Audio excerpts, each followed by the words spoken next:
The Odyssey by Homer. Translated by Robert Fagles.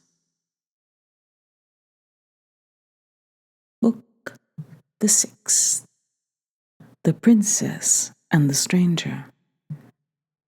So there he lay at rest, the storm-tossed great Odysseus, borne down by his hard labours first and now deep sleep. As Athena travelled through the countryside and reached the Phaeacian city, years ago they lived in a land of spacious dancing circles, Hyperia all too close to the overbearing Cyclops, stronger, violent brutes, who harried them without end. So their godlike king, Nausithous, led the people off in a vast migration, settled them in Scyria, far from the men who toil on this earth. He flung up walls around the city, built the houses, raised the gods' temples, and shared the land for ploughing. But his fate had long since forced him down to death, and now Alcinous ruled, and the gods made him wise. Straight to his house the clear-eyed Pallas went, full of plans for great Odysseus's journey home. She made her way to the gaily painted room where a young girl lay asleep, a match for the deathless gods in build and beauty, Nausicaa, the daughter of generous King Alcinous. 2 handmaids fair as the Graces slept beside her, flanking the 2 posts, with the gleaming doors closed. But the goddess drifted through like a breath of fresh air, rushed to the girl's bed, and hovering close, she spoke, in face and form, like the shipman Dymas's daughter, a girl of the princess's age and dearest to her heart.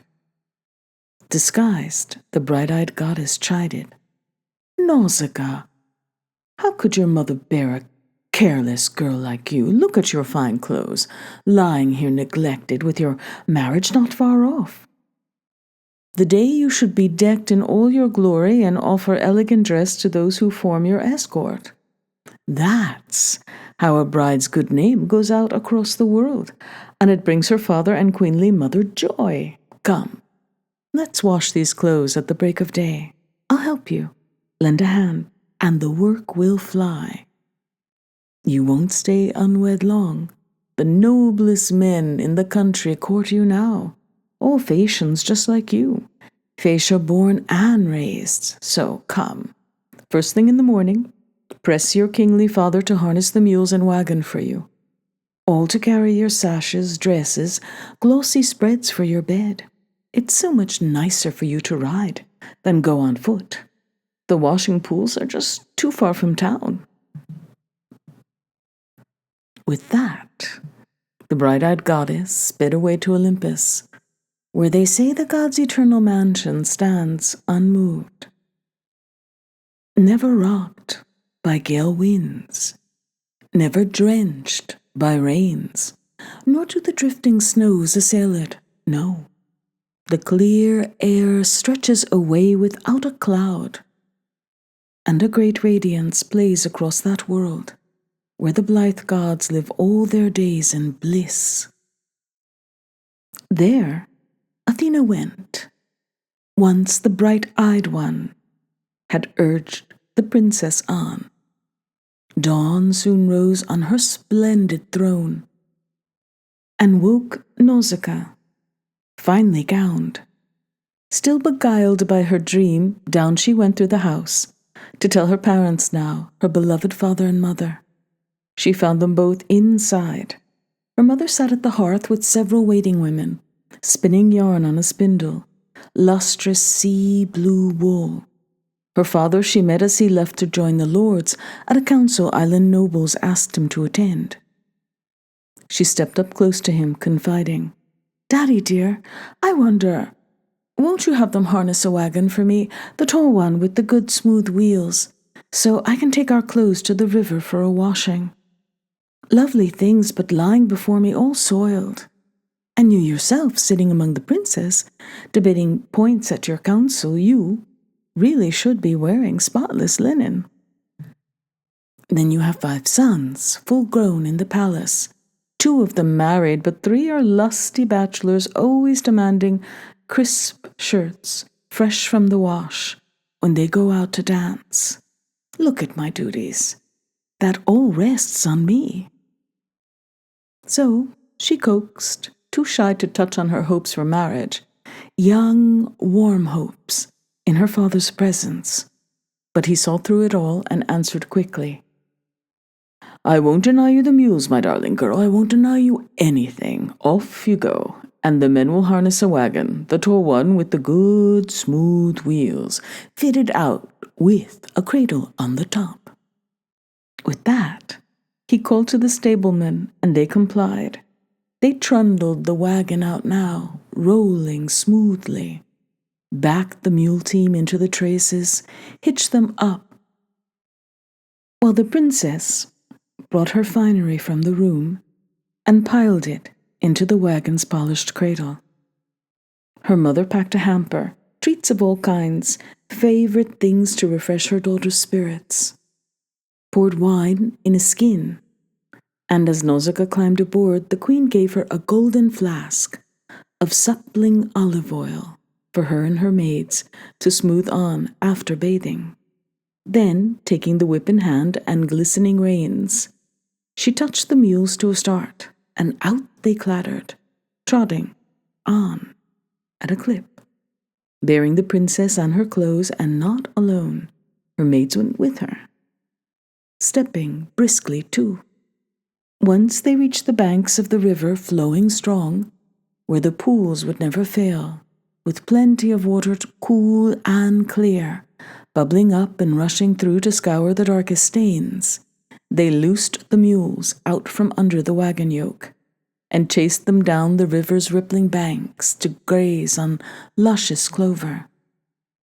Down from the cradle they lifted clothes by the armload, plunged them into the dark pools, and stamped them down in the hollows, one girl racing the next to finish first, until they'd scoured and rinsed off all the grime. Then they spread them out in a line along the beach, where the surf had washed a pebbly scree ashore. And once they'd bathed and smoothed their skin with oil, they took their picnic, sitting along the river's banks and waiting for all the clothes to dry in the hot noon sun. Now, fed to their heart's content, the princess and her retinue threw their veils to the wind, struck up a game of ball. White-armed Nausicaa led their singing, dancing beat, as lithe as Artemis with her arrows striding down from a high peak. Taygetus's towering ridge or Eramethus thrilled to race with the wild boar or bounding deer, and nymphs of the hills race with her. Daughters of Zeus, who shielded storm and thunder, ranging the hills in sport, and Leto's heart exults as heads and shoulders over the rest her daughter rises, unmistakable. She outshines them all, though all are lovely. But now, as she was about to fold her clothes and yoke the mules and turn for home again, now, clear-eyed Pallas thought of what came next, to make Odysseus wake and see this young beauty, and she would lead him to the Phaeacians' town. The ball, the princess suddenly tossed it to a maid, but it missed the girl, splashed in a deep swirling pool, and they all shouted out, and that woke great Odysseus. He sat up with a start, puzzling, his heart pounding. Man of misery, whose land have I lit on now? What are they here? Violent, savage, lawless, or friendly to strangers and God-fearing men? Listen, shouting, echoing round me. Women, girls, or the nymphs who haunt the rugged mountain tops and the river springs and meadows lush with grass? Or am I really close to people who speak my language? Up with you, see how the land lies. See for yourself now. Muttering so, great Odysseus crept out of the bushes, stripping off with a massive hand a leafy branch from the tangled olive growth to shield his body, hide his private parts. And out he stalked as a mountain lion, exultant in his power, strides through wind and rain, and his eyes blaze, and he charges sheep or oxen or chases wild deer, but his hunger drives him to go for flocks, even to raid the best defended homestead. So Odysseus moved out, about to mingle with all those lovely girls, naked now as he was, for the need drove him on, a terrible sight. All crusted, caked with brine, they scattered in panic down the jutting beaches. Only Alcinous's daughter held fast, for Athena planted courage within her heart, dissolving the trembling in her limbs, and she stood firmly ground and faced Odysseus. Torn now, should he fling his arms around her knees, the young beauty, plead for help, or stand back, plead with a winning word, beg her to lead him to the town and lend him clothing? This was the better way, he thought. Plead now with a subtle winning word and stand back well. Don't clasp her knees. The girl might bridle, yes. He launched in at once, endearing, sly, and suave. Here I am at your mercy, princess. Are you a goddess or a mortal? If one of the gods who rule the skies up there, you're Artemis to the life, the daughter of mighty Zeus. I see her now. Just look at your build, your bearing, your lithe-flowing grace. But if you're one of the mortals living here on earth, 3 times blessed your father, your queenly mother, 3 times over your brothers too, how often their hearts must warm with joy to see you striding into the dances, such a bloom of beauty. True, but he is the one more blessed than all other men alive, that man who sways you with gifts and leads you home, his bride. I have never laid eyes on anyone like you, neither man nor woman. I look at you and a sense of wonder takes me. Wait, once I saw the like, in Delos, besides Apollo's altar, the young slip of a palm tree springing into the light. There I'd sail, you see, with a great army in my wake, out on the long campaign that doomed my life to hardship. That vision, just as I stood there gazing, rapt for hours, no shaft like that had ever risen up from the earth. So now I marvel at you, my lady, rapt, enthralled, too struck with awe to grasp you by the knees, though pain has ground me down. Only yesterday, the 20th day, did I escape the wine-dark sea. Till then the waves and the rushing gales had swept me on from the island of Odia. Now some power has tossed me here, doubtless to suffer still more torments on your shores. I can't believe they'll stop. Long before that the gods will give me more, still more. Compassion, princess, please. You, after all that I have suffered, you are the first I've come to. I know no one else. None in your city, no one in your land. Show me the way to town. Give me a rag for cover, just some cloth, some wrapper you carried with you here. And may the good gods give you all your heart desires, husband and house, and lasting harmony too. No finer, greater gift in the world than that, when man and woman possess their home, 2 minds, 2 hearts, that work as one. Despair to their enemies, joy to all their friends, their own best claim to glory. Stranger, the white-armed princess answered staunchly. Friend, you're hardly a wicked man, and no fool, I'd say. It's Olympian Zeus himself who hands our fortunes out to each of us in turn, to the good and bad, however Zeus prefers. He gave you pain, it seems. You simply have to bear it. But now, seeing you've reached our city and our land, you'll never lack for clothing or any other gift.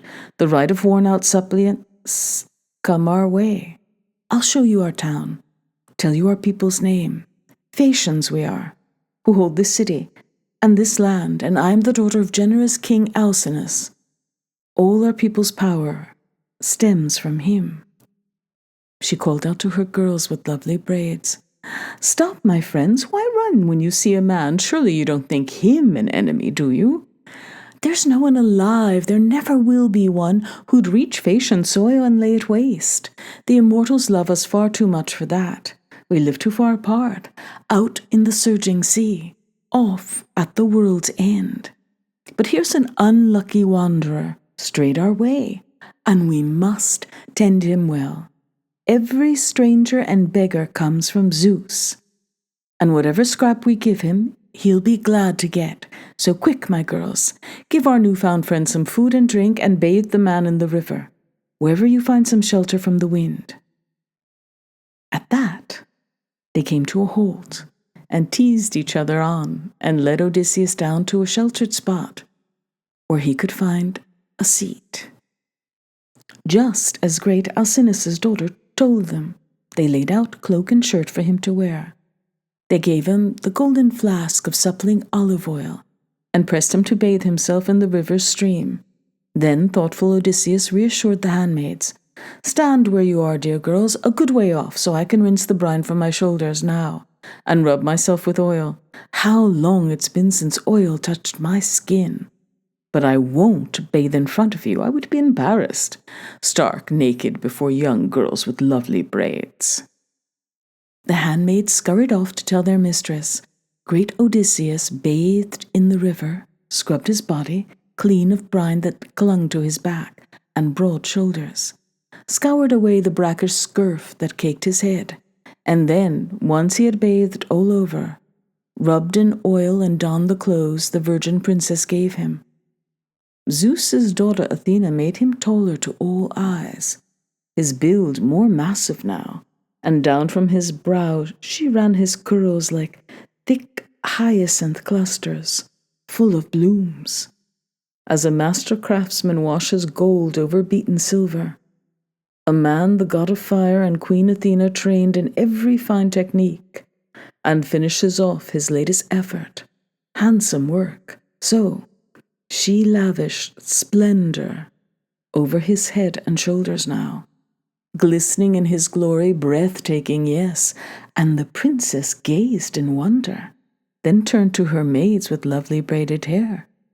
"Listen, my white-armed girls, to what I tell you. The gods of Olympus can't be all against this man who's come to mingle among our noble people. At first he seemed appalling, I must say. Now he seems like a god who rules the skies up there. If only a man like that were called my husband, lived right here, pleased to stay forever. Enough. Give the stranger food and drink, my girls." They hung on her words and did her will at once. Set before Odysseus food and drink, and he ate and drank. The great Odysseus, long deprived, so ravenous now, it seemed like years since he had tasted food. The white-armed princess thought of one last thing. Folding the clothes, she packed them into her painted wagon, hitched the sharp-hoofed mules, and climbing up herself, Nausicaa warmly urged her guests, "Up with you now, my friend, and off to town we go. I'll see you in my wise father's palace, where, I promise you, you'll meet all the best Phasians. Wait, let's do it this way. You seem no fool to me. While we're passing along the fields and ploughlands, you follow the mules and wagons, stepping briskly with all my maids. I'll lead the way myself, and once we reach our city, ringed by walls and strong high towers too, with a fine harbor each side, and the causeway in is narrow. Along the road, the rolling ships are all hauled up with a slipway cleared for every vessel. There's our assembly, round Poseidon's royal precinct, built of quarried slabs planted deep in the earth. Here the sailors tend their black ship's tackle, cables and sails, and plane their oar blades down. Only for masts and oars and good trim ships themselves, we glory in our ships, crossing the foaming seas. But I shrink from all our sea dogs' nasty gossip. Some old salt might mock us behind our backs. We have our share of insolent types in town, and one of the coarser sort spying us might say, "Now, who's that tall, handsome stranger Nausicaa has in tow? Where'd she light on him, her husband-to-be? Just wait." But who? Some shipwrecked stray she's taken up with? Some alien from abroad? Since nobody lives nearby, unless it's a god come down from the blue to answer all her prayers and to have her all his days, good riddance. Let the girl go roving to find herself a man from foreign parts. She only spurns her own countless Phaeacians round about who court her. Nothing but our best. So they'll scoff. Just think of the scandal that would face me then.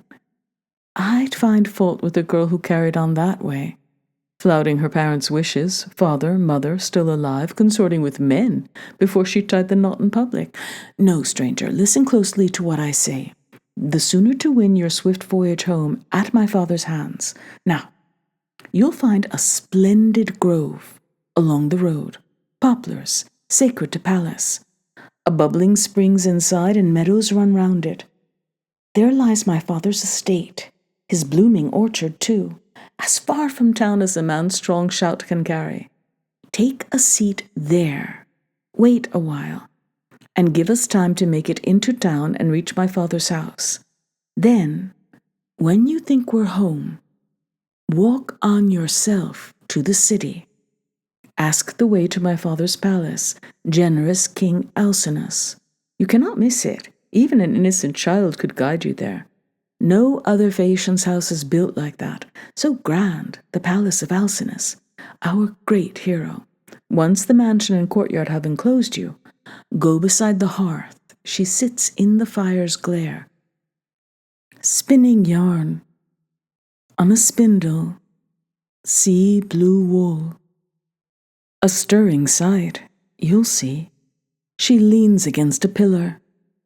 Her ladies sit behind, and my father's throne is drawn up close beside her.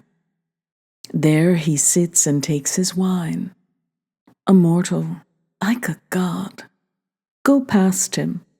Grasp my mother's knees if you want to see the day of your return rejoicing soon. Even if your home's a world away, if only the queen will take you to her heart, then there's hope that you will see your loved ones, reach your own grand house, your native land at last. At that, she touched the mules with her shining whip, and they quickly left the running stream behind. The team trotted on, their hoofs wove in and out.